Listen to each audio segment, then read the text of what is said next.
Aujourd'hui, je vous montre un tutoriel sur la technique impasto avec ce petit œuvre de pêcheur. Donc, la technique impasto, c'est l'utilisation de peinture en relief. Donc, on met vraiment des grosses couches de peinture en utilisant des couteaux à peindre. L'avantage de cette technique-là, c'est que tu causes vraiment quelque chose de dynamique avec des reliefs, puis tu peux apprendre à mélanger tes couleurs sur la toile tout en allant. Pour ce projet, j'ai choisi une toile carrée. J'ai pris du blanc, du rouge et du jaune, puis j'ai été chercher cette couleur-là.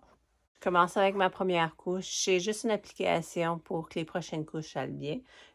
Maintenant, la couche ici est pas si pire, mais je vais aller mettre du petit bleu, ça va être de l'eau, puis je vais aller mettre du petit bleu mauve. Fait que j'ai pris ma couleur déjà mélangée, j'ai juste rajouté un petit peu de bleu dedans, puis un petit peu plus de rouge, pour juste aller mettre les côtés, là.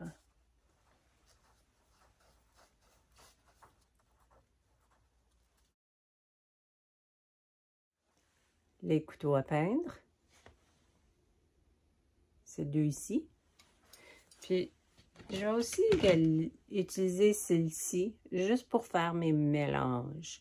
Mais je pense pas que je vais les utiliser pour l'application. Je veux vraiment avoir l'angulation de ces deux-là pour faire mon application. Les couleurs utilisées. Le blanc titan, le jaune indien, le rouge primaire, le bleu primaire et le brun cyan. Les peintures à haute viscosité vont aller beaucoup mieux que les peintures liquides pour cette stratégie. L'exercice que j'ai choisi pour l'apprentissage est un bon exercice pour apprendre à mélanger nos couleurs. On va commencer dans les jaunes en premier, vers les rouges-orange et ensuite mauve et bleu. Faire un petit mélange. Pour le jaune, on va commencer tout de suite à faire un petit mélange. Là, je me fais des différentes régions pour avoir des différentes intensités de mes jaunes. Donc là, j'ai choisi un différent gradient de jaune. Le couteau à peindre pour le ciel et le couteau à peindre plus petit pour l'eau. L'angle de l'application est important. Si tu regardes bien, j'utilise mon couteau à peindre dans un angle très plat. J'écrase la peinture dessus ma toile, puis je change l'angle de mon application pour donner des différentes textures. Je sais que au-dessus de mon ciel ici, je vais en avoir.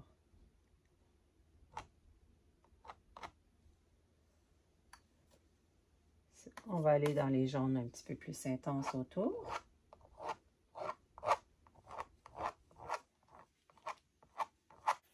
Puis là, qu'est-ce qui fait vraiment beau dans cette stratégie-là? C'est vraiment d'aller la voir, la peinture.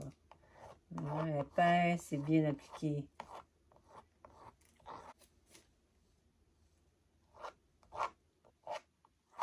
Et tu peux aller aussi rentrer un peu dedans pour faire un mélange.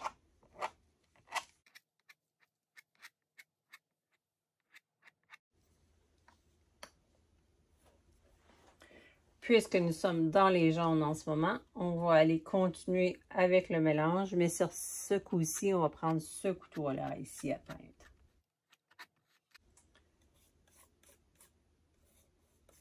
Si vous voyez en ce moment, je suis contente d'avoir la couleur, fait une couleur de base en dessous, parce que des places que je vois cette couleur-là.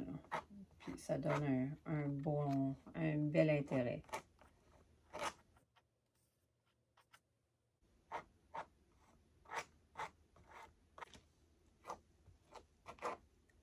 Là, pour imiter, mais je vais donner des plus gros. J'aurais pu retourner avec celle-ci, mais je voulais juste utiliser le restant que j'avais sur ma spatule. Oui, des fois, j'utilise le mot spatule. à place de couteau à peindre. Désolée si je... Là, je vais aller mettre un petit peu de rouge dans mon mélange. Puis je pense que je vais rajouter un peu de blanc que je le trouve trop intense. Ça, j'aime ça. Pour le petit bas ici, là.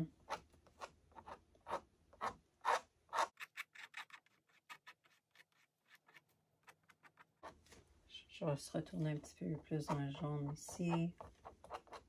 Mettre ça plus intense. Ça, je vais retourner dans le...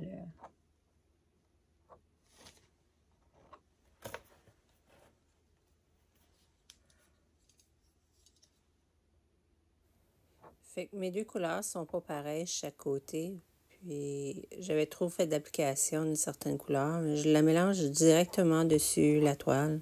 Je m'assure d'arranger les deux côtés semblables.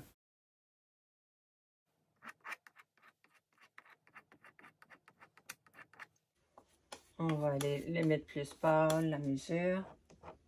Fait que là encore, ben là, je mélange à mesure un petit peu, là.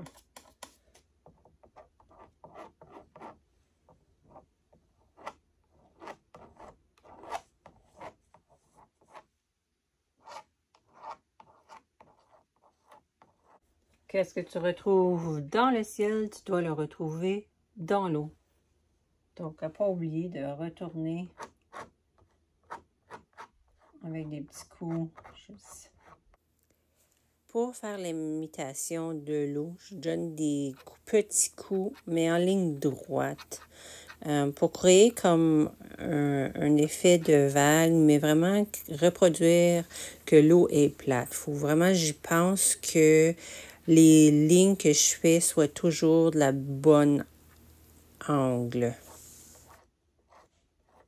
Un petit peu le soleil, mais avant que ça sèche puis ça soit trop dur, je vais aller juste rehausser mon soleil de la peinture blanche sur mon doigt.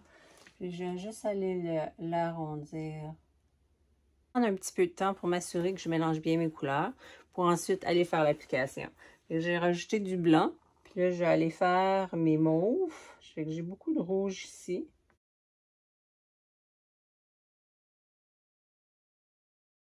J'ai fait beaucoup trop de... Non, j'ai été chercher trop de rouge. Qu'est-ce que je vais faire? Je vais le mélanger avec du bleu pour chercher une couleur que je vais utiliser. Là, le plaisir de cette technique-là, c'est que tes couleurs, ils n'ont pas besoin d'être mélangées parfaites. Tu continues à les mélanger à mesure que tu vas. Donc, là, je me suis mélangé d'autres bleus plus pâles pour l'horizon. Mes couteaux à peindre nettoyés, je suis prête pour la prochaine application. On s'en va dans les mélanges que j'ai faits. J'ai fait un petit mauve rougeâtre, un mauve plus bleu. J'ai mon bleu pas mélangé qu'on va voir. Un bleu très pâle pour l'horizon. Pour le ciel, on va aller réutiliser celui-ci, puis on va aller dans le mauve rouge ici. Là.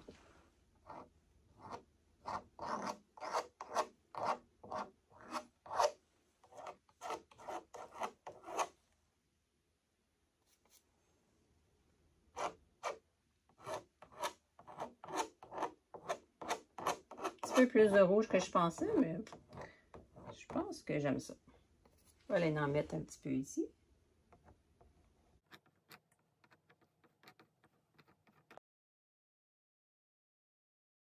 Des lignes pour donner l'impression de l'eau. Là, je vais aller prendre ce petit rose-là, puis je vais le mélanger avec le bleu pour donner un horizon plus pâle.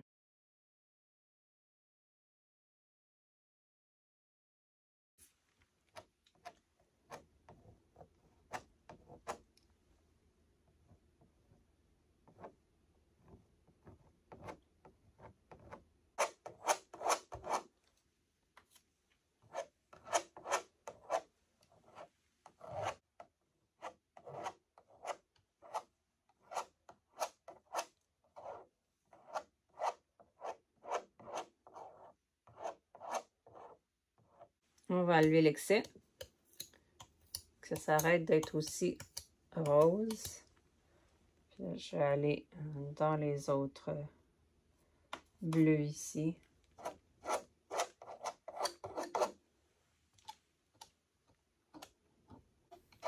J'écrase mes bleus avec le petit mauve à côté pour causer des dégradés entre les deux couleurs. Puis à cause qu'elle est encore trempe, elle se mélange bien. Juste essayer d'aller frapper les côtés ici, là.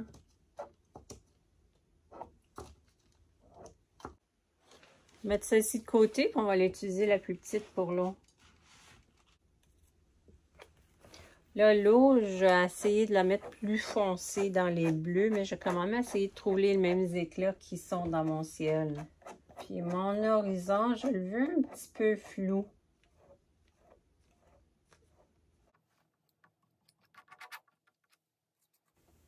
Ouais, j'écrase la peinture vraiment fort sur la toile. Puis après ça, je vais finaliser les coups sur le côté pour faire la texture. Je veux vraiment avoir une belle application.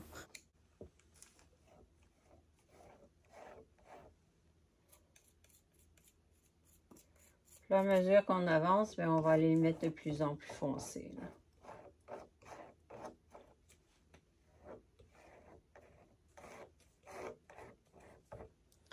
Je vais même aller chercher des bleus plus...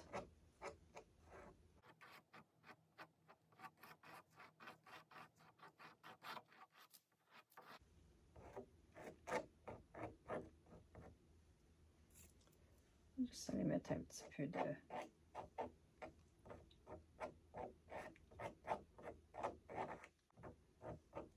Puis de temps en temps, je vais aller mélanger avec d'autres pour que ça fasse une meilleure transition. On va aller chercher dans les bleus plus vibrants. Nettoyer pour que ma couleur soit plus pure. Là, si tu fais une erreur, ça s'enlève, hein? Tu grattes, tu enlèves l'excès, là, tu retournes.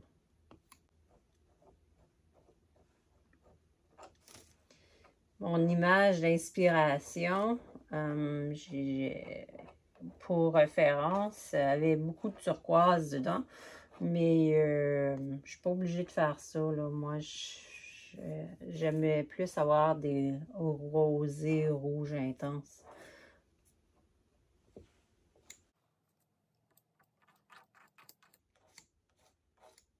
Et ici, attention, il faut vraiment faire attention avec les deux mélanges. On ne veut pas aller faire un vert. Ça fait que je vais aller mettre du rouge, du rose, juste entre les deux transitions, là.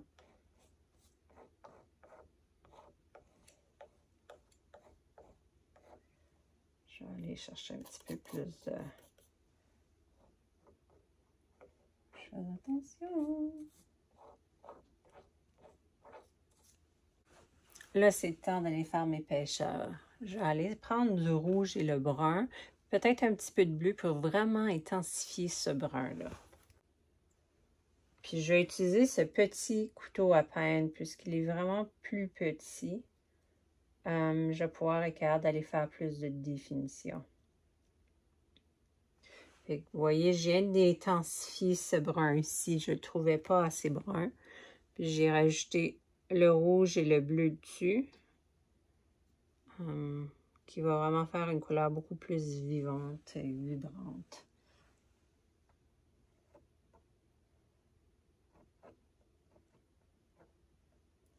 Pour ma ligne de bateau, je donne un coup comme ça ici. Après ça, j'écrase mon couteau, puis là, je descends.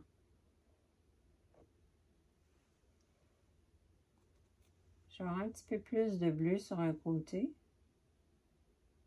pour créer l'ombrage. Dans l'eau, je vais aller faire les zigzags.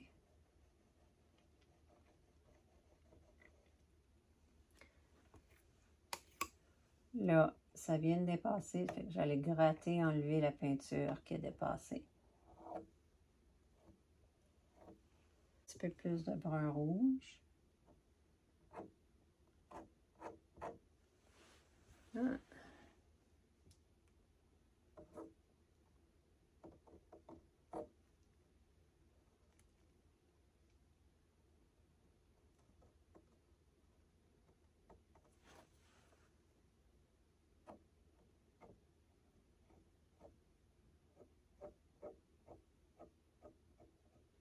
Le petit moteur, je vais aller le mettre plus un brun, un bleu.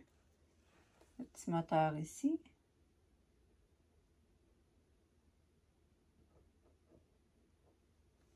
Je vais aller faire le reflet semblable dans l'eau ici.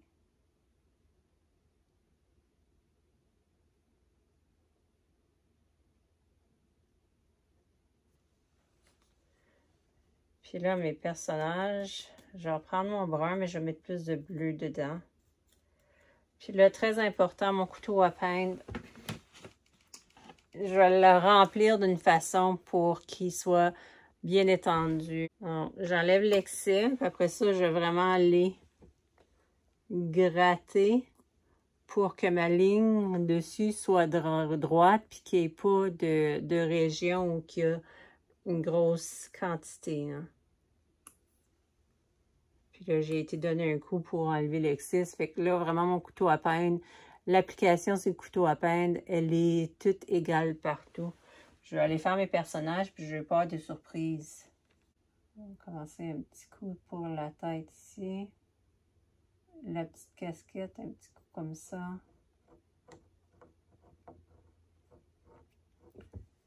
Là, je pèse trop dessus, ça fait des lignes. Je n'aime pas ça.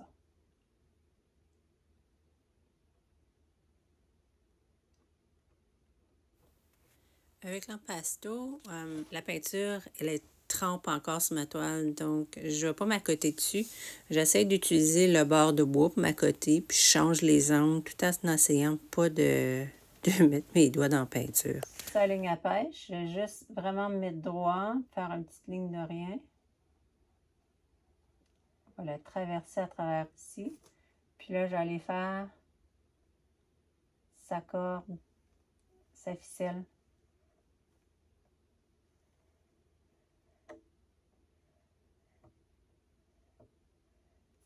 On va la faire sur les deux côtés. Le reflet dans l'eau. Puis il ne faut pas oublier le reflet du personnage.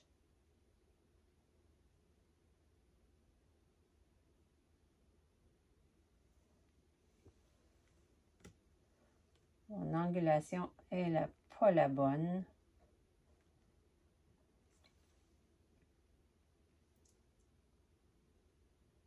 Puis la bonne chose à propos de l'eau, c'est qu'avec le reflet, ça n'a pas besoin d'être parfait, mais il ne faut pas que ce soit une grosse erreur. Là. À cause de l'eau, elle bouge, ça fait. Ouais.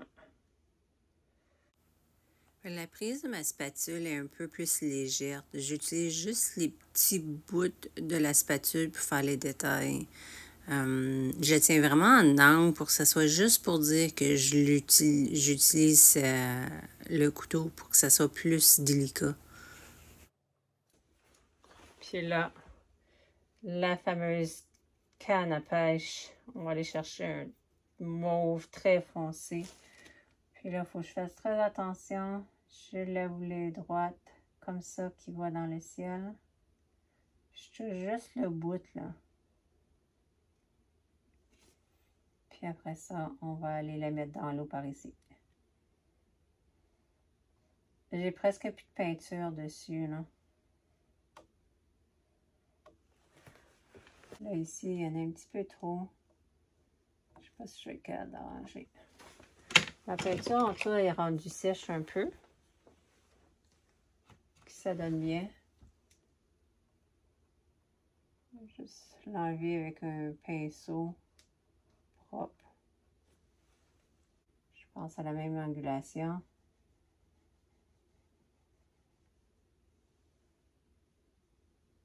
Poignet là, là.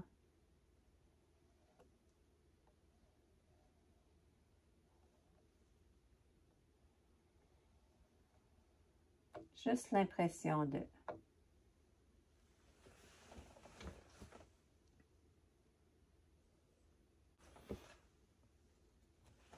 On regarde toujours un peu éloigné pour s'assurer que toute la structure est correcte.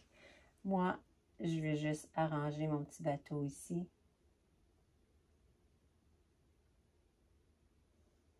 Puis je vais arranger dans l'eau également. Je vais mettre des petites lignes plus pâles dedans pour donner l'impression que c'est l'eau ou que l'eau frappe le bateau. Puis je vais aller donner des petits coups juste pour dire dedans.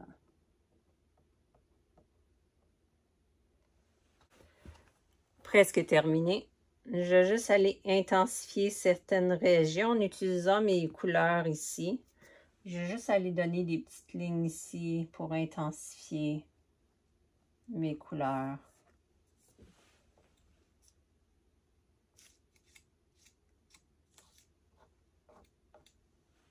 Puis ici, on va juste donner une petite ligne de rien pour l'horizon.